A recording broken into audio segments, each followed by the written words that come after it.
it's almost kind of cliche, what is good has become bad. Or it's like when there's good on the internet, there's always bad trying to say, and it doesn't work. And then you're seeing people walking and being healed. I mean, what's going on? What would you say? How would you answer something?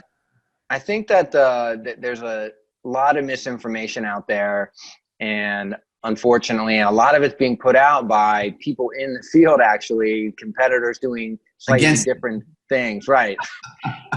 So I think that in my experience, I mean, compared to steroids or any other treatment that's out there, this stuff really does work, and it really is utilizing, your own healing property. It's telling these dormant stem cells to wake up, and it's providing what I like to call a moat around the joint, say, that you inject, and it's saying all the inflammatory stuff stay out, and that's what these new stem cells are doing.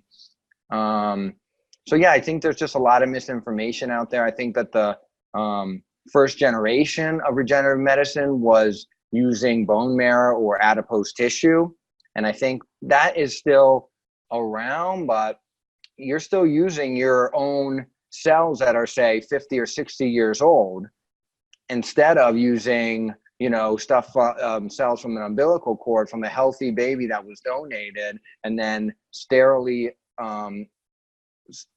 used in a vial and then injected. So do you want the 60-year-old cells, or do you want the one-day-old cells? I think most people are going to say, give me the one-day-old cells.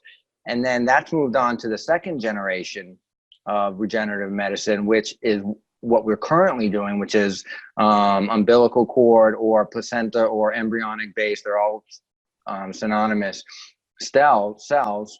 And then I think that we're just entering in the third generation of regenerative medicine, which is something called exosomes, which is actually the secretions of the cells, which you need an electron microscope to even see. So we can get billions of these in one milliliter of an injection. So it's pretty amazing stuff, Mark. And I think that I strongly feel, and I felt for the last even 7 years, that this is the new wave. I mean, this is what everything's going to, and I really think it's really cutting edge stuff. But I think that it's now being made available to more and more people.